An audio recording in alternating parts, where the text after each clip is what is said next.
ఇండియాలోనే #1 varicose veins hospital Avis vascular centre. నమస్తే రమ్మగారు. నమస్తే జయ. రమ్మగారు, కొన్ని సందేహాలు, అవి కూడా ధర్మ సందేహాలు అనుకోండి. ద్వారక గురించి అండి, చాలా వార్తలు మనము ద్వారక అని కొట్టగానే యూట్యూబ్లో కొన్ని వందల వీడియోలు వస్తాయి, వేలకు వేలు వచ్చేస్తానే ఉంటాయి. ఎవరికి తోచిన విధంగా వాళ్ళు చెప్తూనే ఉంటారు. అక్కడ అక్కడ ఏదో పవర్ స్టేషన్ ఇప్పటికీ ద్వారక కనిపించిందని, నీటి మట్టంలో ఉందని, అసలు మునిగిపోయిందని. అట్లా మీకు తెలిసిన సమాచారం ఏంటండి ద్వారక గురించి? నీళ్ళల్లో ఉన్నదా? అసలు ఎందుకు మునిగిపోయింది? ఒకవేళ మునిగిపోతే బోల్డ్ అన్ని ప్రశ్నలు. అవునవును, మహాభారతం చదివితే మనకి సమస్యలు సమాధానాలు లభిస్తాయి రమ్మగారు. 100%. ఇప్పుడు ఆర్కియాలజీ డిపార్ట్మెంట్ వాళ్ళు కనపడినవి ఆనవాళ్ళు ఉన్నాయి, అక్కడ ఉన్న సముద్రంలో ఖచ్చితంగా ఏవో ఉంది, ఒక కొంత ప్రాంతం ఉంది, చూస్తారు, చెప్పారు. అవును. మనం సోమనాథ్ దీనికి వెళ్తే ఏమిటి, మన గుజరాత్ వెళ్తే గుజరాత్ ట్రిప్లో భాగంగా సోమనాథ్ ద్వారక చూస్తాం. ఢిల్లీ వెళ్ళినప్పుడు మధుర చూస్తాం. మధురలో తొలి కాలంలో బృందావనంలో కృష్ణుడి ఆనవాళ్ళు ఇప్పటికీ కనపడతాయి. ఎన్నో అయిపోలేదు కదా, మన ముందు యుగమే కదా, ఆ తర్వాత మనం మొదలుపెట్టాం. 8,000 సంవత్సరాలు గడిచాయి, అయినా కూడా ఏవో ఆనవాళ్ళు అలా అలా అలా కాలక్రమాన కనపడుతూనే ఉన్నాయి.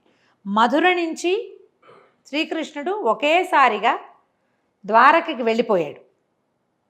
మధుర ఉన్నది ఎక్కడ క్లియర్గా కనపడుతోందిగా, మహాభారతంలో చెప్పబడింది. ఈ మధుర ఎక్కడుంది, బృందావనం ఎక్కడుంది? హస్తినాపురానికి కొంత దగ్గరలో ఉన్నట్టుగా కనపడుతుంది, ఢిల్లీకి దగ్గరలో.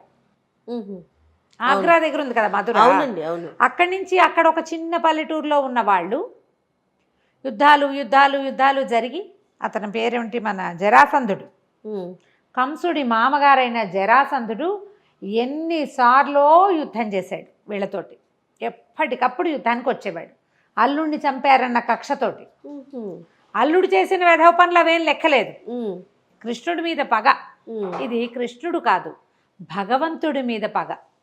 ఆ పగతోటే ఇది వచ్చాడు. ఇక విసుగు పుట్టి వెళ్ళిపోయాడు. యుద్ధం నుంచి పారిపోయారు వాళ్ళు.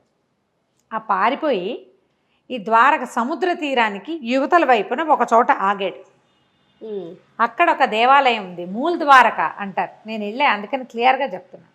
రణ్ఛోడ్ రాయ్ అక్కడ ఉన్న దైవం పేరు, కృష్ణుడి పేరు. రణము వదిలిపెట్టి వచ్చినటువంటి కృష్ణుడు, అంటే యుద్ధాన్ని వదిలిపెట్టి వచ్చేసాడు. రణ్ఛోడ్ దాస్ పేరు విన్నాం మనం, అదే ఆ రణ్ఛోడ్ అంటే ఏమిటంటే రణమును వదిలిపెట్టిన, యుద్ధాన్ని వదిలిపెట్టిన భగవంతుడు. ఇక తన జనం నలిగిపోవడం సహించలేక వచ్చేసాడు ఇక్కడికి. ఈ మూల ద్వారకలో కనపడతాడు. అక్కడి నుంచి ద్వారక మనకి కనిపిస్తుంది. ద్వారకలో దేవాలయము అవన్నీ ఉన్నాయి. అయితే ఈ సముద్రానికి యువతల ఉన్నది కాకుండా విశ్వకర్మతోటి సముద్రం లోపల ఒక మహాద్భుతమైన నగరం ఇవుందాయని, ఐలాండ్స్ ఉంటే దాని మీద నగరాన్ని నిర్మింపచేసుకున్నాడు కృష్ణుడు తమ వాళ్ళ కోసం. యాదవులు, అంధకులు, వృష్టి, ఇలా రకరకాల జాతులు ఉన్నాయి వాళ్ళల్లోనే. వీళ్ళందరికీ కలిపి ఒక ప్లేస్ని ఏర్పరిచాడు. తను అన్న యుద్ధం చేస్తూ జరాసంధుడిని కొండ మీదకి పైకి తీసుకెళ్ళి అక్కడి నుంచి ఇద్దరు మాయమైపోయారు, అన్న తమ్ముడు ఇద్దరు మాయమైపోయారు. అతను వెతుక్కున్నాడు కానీ వాళ్ళు అక్కడి నుంచి వదిలేసి ఇక్కడికి వచ్చేసారు. మొత్తం పరివారాన్ని అంతా రోడ్డు మీద నడిపించి తీసుకొచ్చాడని చెప్పాల మహాభారతంలో. అక్కడ మాయమై ఇక్కడ ప్రత్యక్షం అయ్యేలాగా చేశాడని చెప్తారు. ఇప్పుడు మహాభారతం లేదు, అవన్నీ కథలంటే అంటావు. మరి ద్వారక ఉందిగా, అప్పుడు మధుర ఉంది కదా, హస్తినాపురం ఉంది, కురుక్షేత్రం ఉంది, అన్నీ ఉన్నాయే. మహాభారతాన్ని లేదని ఎలా అంటాం మనం? అంతే కదా, అనడానికి వీల్లేదు. అస్సలు భగవద్గీత ఉంది, మహాభారతం వల్ల వచ్చిన భగవద్గీత కూడా ఉంది. ఇవి మొత్తానికి ఇక్కడికి వచ్చేసారు. ఇది లోపల, సముద్రం లోపల బ్రహ్మాండమైన నగరాన్ని నిర్మించారు. విశ్వకర్మ నిర్మించాడు ఆ నగరాన్ని అని చెప్తారు. మళ్ళీ దీనికి, ఈ ప్రాంతానికి రాజు ఒకరు ఇలా ఏర్పాటుగా కూడా చేసుకున్నారు. కృష్ణుడు పరివారం మొత్తం, ఆయన అష్టభార్యలు, అన్న యొక్క సంసారము, కుమారులు, మనవలు అందరూ ఉన్నారు. మొత్తం అది చాలా పెద్ద సామ్రాజ్యం. సముద్రంలో ద్వారకా నగరం సముద్రంలో నిర్మించారు. భేట్ ద్వారక అంటారు దాన్ని. ఇప్పుడు కూడా మనం ఈ ద్వారకలో శ్రీకృష్ణ మందిరం చూశాక ఆ సముద్రంలో కాసేపు ప్రయాణం చేస్తే ఆ లోపల ఉన్న ఐలాండ్లోకి వెళ్తాం. నేను వెళ్ళాను అక్కడికి, చాలామంది వెళ్తారు. ద్వారకా మనం చూడడానికి వెళ్తే మనం అక్కడి నుంచి లోపలికి వెళ్ళొచ్చు. ఆహా. అవే లోపల ద్వారకకి కనుక వెళ్తే ఏంటంటే సముద్రం మీదే వెళ్తాం. బోల్డ్ అని పక్షులు ఇలా కొంగలు మన వెనకాల పడుతుంటాయి తిండి కోసం. ఎంత వస్తాయో, భలే గొప్పగా ఉంటుంది. ఆ, ఈసారి వెళ్తే ఫోటోలు బాగా తీసుకొస్తాయి. ఎన్నేళ్ళు అయింది, ఫోటోలు ఎక్కువ లేవు. తప్పకుండా. ఓకే. అయితే ఈ వెళ్ళి లోపలికి వెళ్తే మనకు అక్కడ కొంత దేవాలయం, Island కొంత అప్పుడు. ఐలాండ్ లాగా ఉంది, కొంత స్థలము అవి కనిపిస్తాయి. కోటలు అట్లా ఏమైనా కనిపిస్తాయి? ఏదో పడిపోయినట్టుగా సుమారుగా ఉంటుంది. ఇంకా లోపల చాలా ఉందట, ఏదో కొంత దొరికింది. ఆహాహా. ఈ మన భూమి తాలూకు ఈ రకరకాలు వచ్చినాయి కదా మనకి, సునామీలు అవును. అవి ఇవి వచ్చి సముద్రంలో హెచ్చు తగ్గులు వచ్చి క్రమంగా కొంచెం బయటపడింది. ఇప్పటికీ ఏవో చూస్తూ వెతుకుతూనే ఉంటారు, ఏమిటేమిటో దొరుకుతూనే ఉంటారు. దీనికి మూల గాథ మనకి ఎక్కడ దొరుకుతుందంటే, ఇది ఇప్పుడు నా సొంత మాటలు కావుగా, ఉన్నదే విషయం. చరిత్ర పుస్తకంలో ఉన్నదే. మహాభారతంలోని లాస్ట్ బట్ వన్ పర్వం, మౌసల పర్వం దాని పేరు. 18 పర్వాలు మహాభారతం. 17వ పర్వం అయినటువంటి మౌసల పర్వంలోనే ఈ గాథ కనిపిస్తుంది. ఇది శ్రీకృష్ణుడు శాపగ్రస్తమైన యదువంశంలో పుట్టాడని చెప్పుకుంటాం మనం. ఆసక్తి ఉన్న వాళ్ళు మౌసల పర్వం తీసుకుని దాని తెలుగు అర్థమో ఇంగ్లీష్ అర్థమో దొరికితే చదువుకోవచ్చు. మౌసల పర్వంలో మహాభారత యుద్ధం ముగిసిన తర్వాత 35 సంవత్సరాలు గడిచాక ధర్మరాజుకి కొన్ని అపశకునాలు కనిపించడం మొదలుపెట్టాయి. గాలి వచ్చి రాళ్ళు కూడా ఎగిరి పడేవట. ఏదో దుశ్శకునాలు కనిపించేవి. అని చాలా భయపడ్డాడు, ఇట్లా ఎందుకు జరుగుతోంది అని. ఏదో ఒక మాదిరి దుశ్శకునం కాకుండా రోజుల తరబడి అవి కనపడుతుండేవి. జంఝామారుతాలు వచ్చేవి, రాళ్ళు కూడా లేచిపోయేవి, సూర్యుడు చంద్రుడు చుట్టూ గుడిగట్టినట్టుగా కనపడేది, వికృతమైన ముఖాల్లాగా కనిపించేవి, ఆకాశంలో మబ్బులు. ఏదో జరుగుతోందని భావించాడు ఆయన. ఏదో జరగబోతోంది అంటే 18 లక్షల అక్షౌహిణులు, అదే అక్షౌహిణుల సైన్యం ఇంతమంది చచ్చిపోయారు మహాభారత యుద్ధంలో. దానికంటే కూడా ఇంకా విపరీతం ఏదో జరగబోతున్నట్టు అనిపించేది. అది యుద్ధం కదా, అది ఇంతమంది కలిసి అటు కొంతమంది ఇటు కొంతమంది మోహరించి కొట్టుకున్నారు, ఏదో ఒక దానికోసం పోరాడారు. ఇది అట్లా లేదు, ఇది ప్రపంచానికే ఏదో ముప్పు వస్తున్నట్టుగా కనపడింది. చాలా భయపడుతూ ఉన్నాడు. ఇలాంటివే మనకి మధురలో, అది ద్వారకలో కూడా కనిపించేబట. ఇంతలో ఏమైందంటే, కొంతమంది ఋషులు ద్వారకలో తపస్సు చేసుకోవడానికి ఆ ప్రాంతానికి వెళ్ళారు. రైవతకాద్రి అని ఒక పర్వతం ఉందట ద్వారకలో. ఆ రైవతకాద్రి మీద తపస్సు చేసుకోవడానికి వెళ్ళారు. విశ్వామిత్రుడు, కణ్వుడు, నారదుడు ఇలాంటి వాళ్ళు కొంతమంది తపస్సు చేసుకోవడానికి వెళ్తే, ఈ యాదవుల్లో కొంతమంది చాలా ఉత్సాహంగా ఏం చేశారు, వాళ్ళల్లో ఒకడైనటువంటి సాంబుడికి స్త్రీ వేషం వేసి వాళ్ళ దగ్గరికి తీసుకెళ్ళి ఫలానా వాడి భార్య బభ్రువు భార్య మగపిల్లాడు పుడితే బాగుంటుందని బభ్రువు అనుకుంటున్నాడు, ఏ పిల్ల పుడుతుందో చెప్పమన్నారు. గర్భవతిని తీసుకెళ్ళి, ఆ గర్భవతి ఎవరు, ఆడవేషంలో ఉన్న సాంబుడు. ఋషులు కోపించి శపించారట. పుడుతుంది, వీడి కడుపున ముసలం పుడుతుందని శపించారు. రోకలి, ముసలం అంటే రోకలి పుడుతుందని శపించారు. శపించేసరికల్లా ఇది సంగతి తెలిసిపోయింది, వచ్చేసింది బయటికి. ఋషులు కోపం వచ్చిందని ఇదని కృష్ణుడికి తెలుసు. సరే ఇది జరగాల్సే ఉంది, ఆయనకి తెలుసు. అందుకని ఈ శాపాన్ని మార్చడానికి కానీ ఏదైనా చేయడానికి కానీ ఆయన హెచ్చరించాల. ఎలా జరగాలంటే అలా జరగనిద్దామని వదిలిపెట్టేశాడు. యదువంశం నాశనం కావాల్సిందే, యుగధర్మం ఈ యుగం ముగిసింది. తను ఎందుకు వచ్చాడో ఆ పని, ధర్మ సంస్థాపన పూర్తయిపోయింది. తను వెళ్ళిపోవాలి, తను కూడా వెళ్ళిపోవాలి వెనక్కి. వీళ్ళందరినీ కూడా కలిపేయాలి సముద్రంలో. దానికి ఆది ఇది. ముసలం పుట్టింది, అలాంటి పదం మనం ఒక వాడకం వింటుంటామా, ఆ ముసలం ఇది. వాడి కడుపు చీల్చుకుని బయటకు వచ్చిందట ముసలం. వస్తే అప్పుడు అక్కడ రాజుగా ఉన్నటువంటి ఆ ప్రాంతానికి, అంటే ఇది చాలా పెద్దది కదా, ఇది ఒక చిన్న ఊరు కాదు, అది కొన్ని రాజ్యాల సమాహారంగా ఉంది. అయితే ఆ ప్రాంతానికి రాజుగా ఉన్న ఆహకుడు ఏం చేశాడు, ఆ పుట్టిన ముసలాన్ని అరగదీయించి చూర్ణం చేసి సముద్రంలో కల్పించేశాడు. అరగదీశాడు దాన్ని. ఇనప రజన్ లాంటిది వచ్చింది, ఆ రజన్ అంతా సముద్రంలో కల్పించేశాడు. అంత ములుకు లాంటిది మిగిలింది, దాన్ని పారేశారు అరగదీయలేక. అప్పుడు ఇంకేం చెప్పాడంటే, ఎవ్వరూ మద్యం తయారు చేయకూడదు, తాగకూడదు అని ఖచ్చితంగా చెప్పారు. ఎప్పుడైతే ఈ ముసలం పుట్టిందో దాని తర్వాత రాజ్యంలో అపశకునాలు కనపడడం మొదలుపెట్టింది. మేకలు వీటిలాగా నక్కల్లాగా కూసేవట. ఎంత విపరీతమైన అపశకునాలో. ప్రతి వాళ్ళకి ఎవరో ఒక బోడి తలవాడు ఏదో వికృతాకారుడు ఎవడో వాకిట్లో తిరుగుతున్నట్టు. బా వెళ్ళి చూస్తే ఎవరు ఉండరు. బాణాలు వేస్తే వాడికి తగలవు. అన్ని దుశ్శకునాలు, అపశకునాలు, విపరీతాలు. కొట్టుకు తెచ్చేవాళ్ళు ప్రతిదానికి, పాపకార్యాలు చేయడానికి వెనక్కి తీసేవాళ్ళు కదంటే యుగం మారిపోతోంది. ఆ క్రియ తెలిసిపోతుంది వీళ్ళకి. వినాశనం, వాళ్ళు సర్వనాశనం అవ్వడానికి అన్ని దుస్వప్నాలు, దుశ్శకునాలు కనపడ్డం మొదలుపెట్టినాయి. ఎన్ని రకాలు చెప్తారో మహాభారతంలో, ఎన్ని రకాలో. పురుగులు, వండుకున్న అన్నంలో పురుగులు కనపడేవి, వంట చేస్తే పురుగులు. బ్రాహ్మణులు భోజనాన్ని పిలిచి వీళ్ళే అందులో సురగలిపి పెట్టేసేవాళ్ళు. వాళ్ళకే బుద్ధి, వాళ్ళ బుద్ధి కూడా అలాగే దిక్కుమాలిన బుద్ధి అయిపోయేది.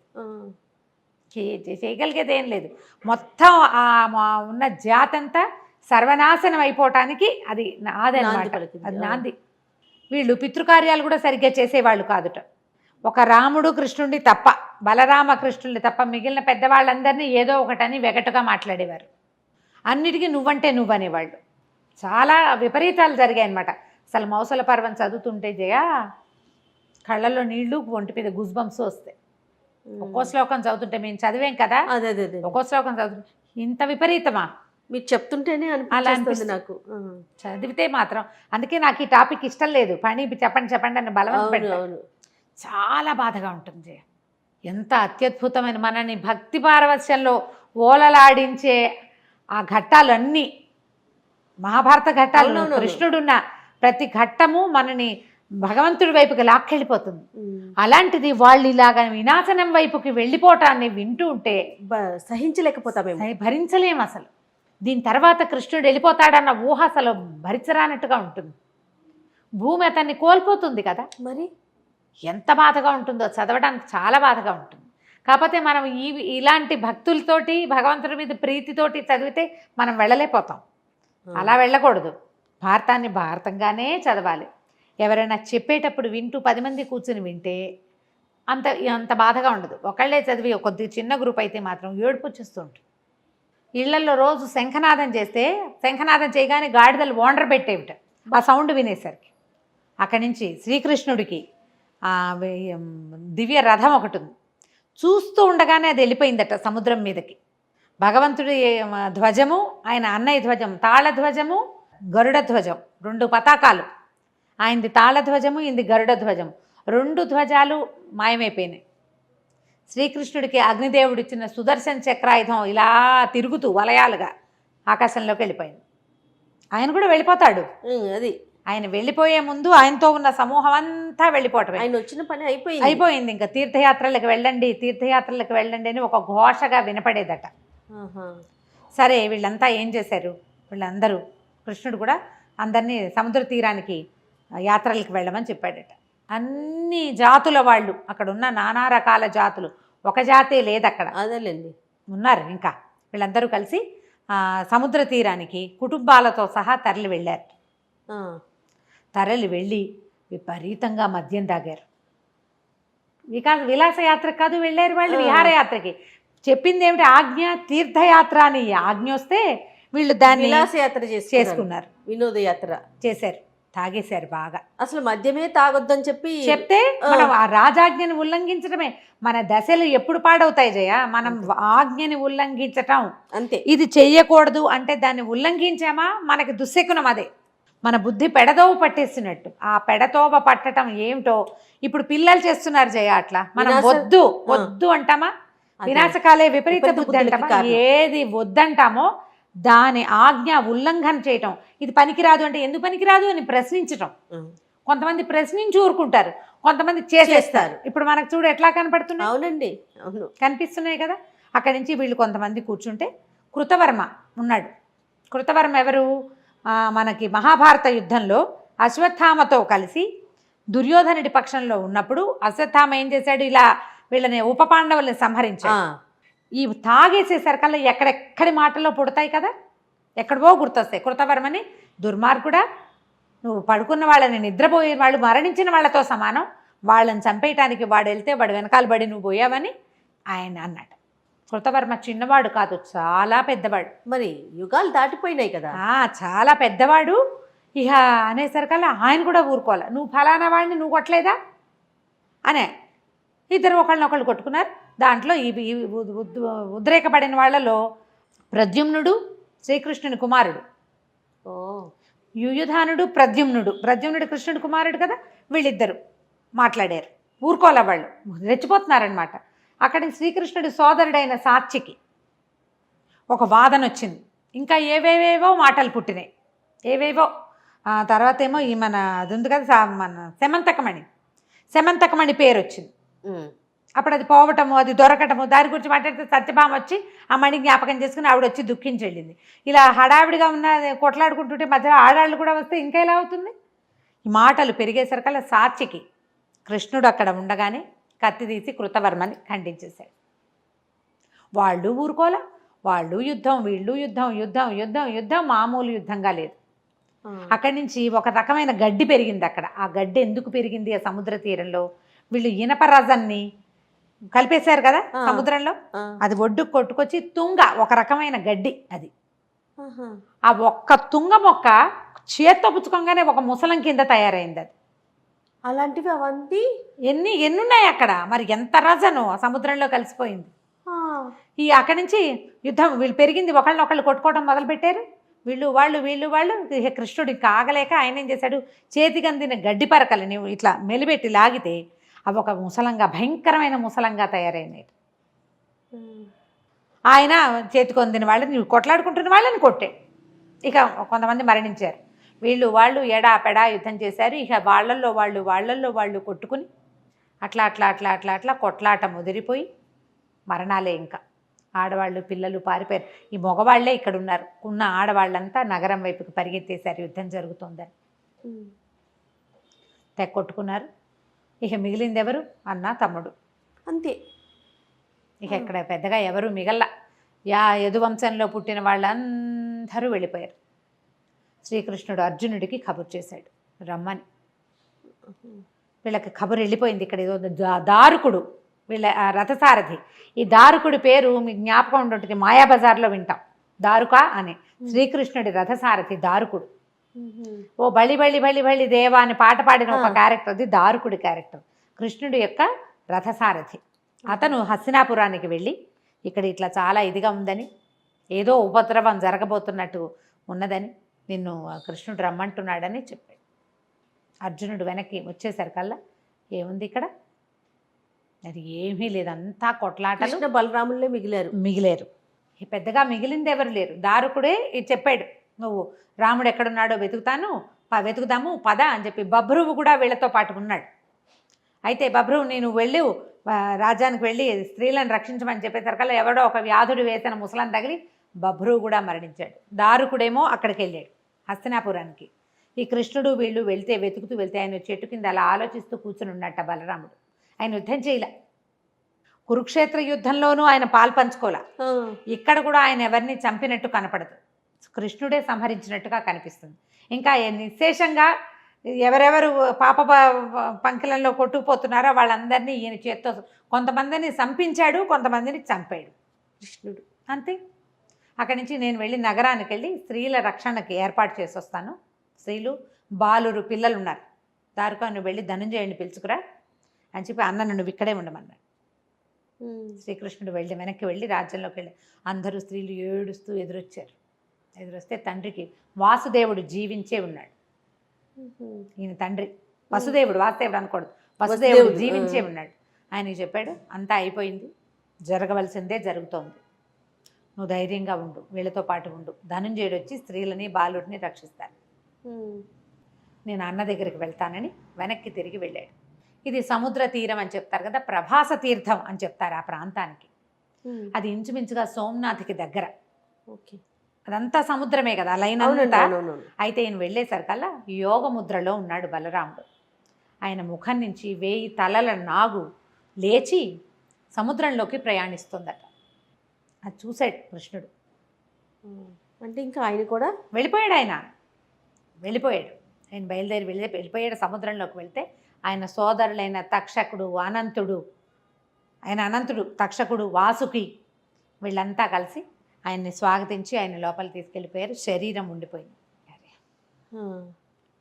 కృష్ణుడు కూడా ఇంకా చివరికి వచ్చేసిందని భావించి సేన పడుకుని యోగంతో శరీర అవయవాలన్నింటినీ బంధించి అట్లా పడుకుని ఉన్నాడు. శరీరాన్ని వదిలిపెట్టేందుకు సిద్ధపడుతున్నాడు. అయితే ఏమైంది, దూరం నుంచి ఒక వ్యాధుడు ఒకడు లేడిగా భావించి శ్రీకృష్ణుడి వేలిని బాణంతో కొట్టాడట. ఆయన పడుకున్నాడు, శరీరాలు అవయవాలన్నీ బిగించుకున్నాడు. కొంచెం బొటన వేలు అట్లా కదులుతోంది. కృష్ణుడి పాదాలట ఎలా ఉంటాయంటే ఎర్రగా ఉంటుంది, అడుగు భాగం పై భాగం నీలంగా ఉంటుంది, నలుపు. అది దూరం నుంచి చూస్తే ఎట్లా కనపడింది అంటే ఒక లేడి కన్ను, లేడి యొక్క కదలికలాగా కనపడింది అతనికి. లేడి ఉందని బాణంతో కొట్టాడు. ఆ బాణానికి బొటన వేలికి, కాలి బొటన వేలికి.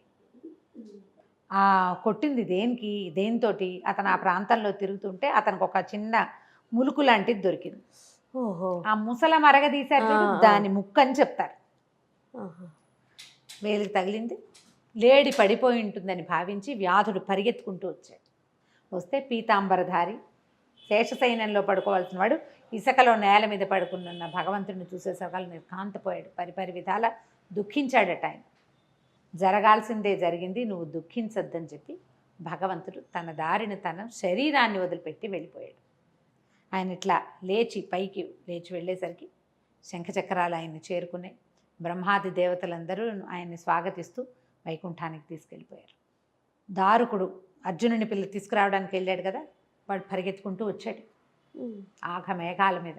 వచ్చి ఏముంది వెతుక్కుంటూ వచ్చి ముందు ద్వారకా నగరంలోకి వెళ్ళాడు. స్త్రీలంతా ఏడుపులతోటి దద్దరిల్లిపోతుంది నగరం అంతా.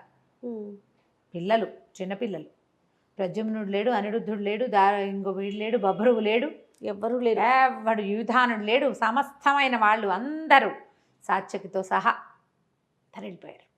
వసుదేవుడు ఉన్నాడు, వృద్ధుడు. ఆ వసుదేవుడు వీళ్ళకి సొంత మేనమామ కదా, కుంతీదేవి అన్నదమ్ముడు. సరే ఏం చేస్తాం, జరిగింది జరగబోయేది, చేయగలిగేది ఏమీ లేదు, వీళ్ళని నేను రక్షిస్తాను, తీసుకెళ్తాను అని చెప్పాడు. ఆయన ప్రాణం వదిలేశాడు వసుదేవుడు. అర్జునుడు వచ్చేదాకా వెయిట్ చేశాడు. ఆయనకి కార్యాలు చేసి అక్కడి నుంచి వీళ్ళ శరీరాలు వెతుక్కుంటూ వెళ్ళి పడి ఉన్నటువంటి మొత్తం వీళ్ళందరికీ, యాదవులందరికీ కూడా అతనే తర్వాత అంత్యక్రియలు అర్జునుడే చేశాడు. బలరామకృష్ణుల్ని వెతుక్కుంటూ వెళ్ళి దొరికిన వారి పార్థివ శరీరాలు రెండింటికి అంత్యక్రియలు చేశాడు. ఓకే, అర్జునుడే చేశాడు. అంత్యక్రియలు కూడా చేశారు అని మనకి చెప్తూ ఉంది మహాభారతంలో, మౌసల పర్వంలో ఉంది. తర్వాత వీళ్ళందరినీ పుచ్చుకొని బయలుదేరితే ఈ వీళ్ళతో యుద్ధంలో అక్కడి నుంచి వ్యాధులు కొంతమంది బతికిపోయిన వాళ్ళు ఉన్నారు. యదువంశం కదా పూర్తిగా నాశనమైంది. వాళ్ళలో మిగిలిన వాళ్ళు కొంతమంది చచ్చిపోయినా కొంతమంది వెంటపడ్డారు. దస్యులు, దొంగలు అంటారు, దొంగలు కొంతమంది వీళ్ళ వెనకాల పడి ఆడవాళ్ళని వాళ్ళని వీళ్ళని లాక్కెళ్ళిపోవటం, పిల్లల్ని లాక్కెళ్ళిపోవటం, కొంతమందిని బలవంతంగా లాక్కెళ్ళిపోయారు. కొంతమంది ఆడవాళ్ళు ఇంకేమీ దిక్కులేదని వాళ్ళ వెనకాల పడిపోయారు. మిగిలిన వాళ్ళని రక్షించుకుంటూ తీసుకెళ్ళాడు. అయితే అర్జునుడు ఒకడు అంటే ఆయన ఒక్కడే కాదుగా, ఆయనతో పాటు సైన్యం వచ్చింది కదా, అందరూ వచ్చారు వాళ్ళందరూ కలిసి. అయితే రుక్మిణీదేవి, తర్వాత జాంబవతి, హైమవతి అని పేర్లు చెప్తారు. వీళ్ళు మాత్రం అగ్నిప్రవేశం చేశారట. మిగిలిన సత్యభామ మొదలైన వాళ్ళంతా కూడా అడవికి వెళ్ళిపోయారు తపస్సు చేసుకోవడానికి. తర్వాత కాలక్రమాన ఎవరి దారిని వాళ్ళు పట్టేశారు. ఇంటికి వచ్చి మన స్నేహితుడు, మన మిత్రుడు, మన బాంధవుడు వెళ్ళిపోయాడని చెప్తాడు. నేను చెప్పలేను. అన్నిటి నుంచి, అన్ని క్రియల్లోనూ ఈ పాండవులతో పాటు కృష్ణుడే ఉన్నాడు మొదటి నుంచి. అతనే మనకు అన్నీ. భగవంతుడే వీళ్ళతో పాటు బంధువుగా, స్నేహితుడుగా, సారథిగా వీళ్ళ జీవితాలకి ఒక దారి చూపించాడు. పంపించేసి వచ్చాను. అర్జునుడు వచ్చి చెప్పాడు, ఇక మనది కూడా దారే, మనం కూడా వెళ్ళిపోయే రోజు వచ్చేసింది అని. తర్వాత కొంతకాలానికి మహాప్రస్థానానికి పాండవులు కూడా వెళ్ళిపోయారు. ఏ కథ అయినా చివరికి ఇలాగే కదా, అంతే కదా, భగవంతుడి కథ అయినా ముగియవలసిందే.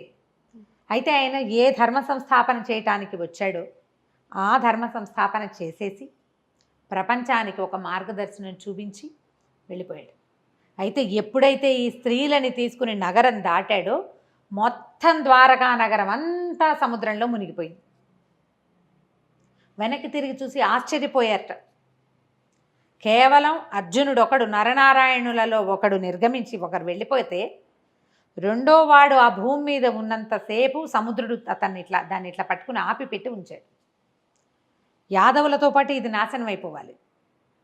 అతను అడుగు బయట పడిపోయాక అసలు ఆయన వెళ్ళిపోయాడు. కొసరువాడు కూడా వెళ్ళిపోయేసరికి మొత్తం భూమి ద్వారకంతా నీళ్లల్లో కలిసిపోయింది, సముద్రంలో పడిపోయింది. ఇక ద్వారకా నగరంలో ప్రాణి అంటూ మిగలలేదట. ఎంతంత కోట విశ్వకర్మ సృష్టించింది, ఎన్ని ఇచ్చారో, ఎన్ని రకాలో. స్వామికి సేవ చేయడానికి వచ్చిన ధ్వజాలు వెళ్ళిపోయినాయి, రథం వెళ్ళిపోయింది, ఆయన తాలూకు ఇది వెళ్ళిపోయింది, చక్రం కూడా వెళ్ళిపోయింది, సమస్తం. ఉద్ధవుడు వీళ్ళకి మొట్టమొదట ఈ పిల్లడు, మీ ఇంటికి వచ్చిన పిల్లవాడు భగవంతుడి స్వరూపము అని వీళ్ళకి చెప్పినవాడు, ఆయన వెళ్ళిపోయాడు. ఆయన వెళ్ళిపోగానే నగరం అంతా చీకటైపోయినట్టు అట్లా కనపడుతుంది. కుదిరితే మౌసల పర్వం చదవండి, ఎంత వివరంగా కనపడుతుందో. బాగా చదివితే మీరు ఈ ప్రశ్నలన్నిటికీ సమాధానాలు మనమే స్వయంగా చెప్పగలుగుతాం. ఎలా వచ్చాడు కృష్ణుడు, ఆ గాథ ఎంత వింత విచిత్రంగా ఉంటుంది. వెళ్ళడం చూడు, ఇలా వెళ్ళిపోవటం కోసం ఈ వంశంలో జన్మించాడు. ఆయనతో పాటు ఆయన ఆనవాళ్ళు కూడా లేకుండా పూర్తిగా స్వర్గారోహణ. వీళ్ళు ఆలోచించుకుని ఇదంతా మన పని అయిపోయిందని ఒక్కొక్కళ్ళకి ఒక్కొక్క ప్లేస్ ఇచ్చి, పాండవులు అంటే వీళ్ళ సంతానాలు ఒకళ్ళిద్దరు పిల్లలు మిగిలిపోతే సుభద్రకి చెప్పారట, నీ మనవడు రాజు అవుతాడు అని చెప్పి. పరీక్షిత్తుకి జీవితం ఇచ్చాడు భగవంతుడు. చనిపోయిన శిశువుని బతికించాడు కదా. అవునవును, చనిపోయిన వాడిని బతికించాడు. ఇక ఆయన రూపంలో పరీక్షిత్ రూపంలో ఇంకా కొంతకాలం ఉన్నాడనమాట. ఇంకా కొంతకాలం భూమిని పరిపాలించాడు కదా. వీళ్ళకి ఏదొస్తుంది అని చెప్పి వీళ్ళు తర్వాత మెల్లిగా ప్రయాణం కడతారు. మహాప్రస్థానం అది. ఎలా వెళ్తారు వీళ్ళు? 6 బయలుదేరి, పంచపాండవులు, ద్రౌపది, వాళ్ళ వెనకాల ఒక్కొక్క వెళ్ళిందని చెప్తారు. వీళ్ళంతా కలిసి స్వర్గారోహణ పర్వం పైకి వెళ్ళిపోతారు. అంటే ప్రాణాలు తమంతట తాము వదిలిపెట్టేయటానికి. మనం ప్రాణభయంతో చచ్చిపోతాం, వీళ్ళు ప్రాణాలు వదిలేయడానికి సిద్ధపడి ఉంటారు. క్రమంగా యుగం మారేసరికల యుగధర్మం మారంగానే ప్రాణభీతి ఇవన్నీ పెరిగిపోతాయి. నిదానంగా చదవండి. మౌసల పర్వం చదివితే కనుక చాలా వివరాలు తెలుస్తాయి. గూస్బంప్స్ వచ్చినాయి కదా జయ, కళ్ళల్లో నీళ్లు తిరిగినాయి. అసలు మీరు చెప్తున్నంతసేపు ఒకలాగా అనిపించేస్తుంది మనసుకి. అలాగే ఉంటుంది. నేను ఎన్నిసార్లు చదివినా నాకు ఏడిపే వస్తుంది. కొన్నిటికి అలా లోబడిపోతాం ఎందుకో మరి. అంతే రమ్మగారు. నమస్తే.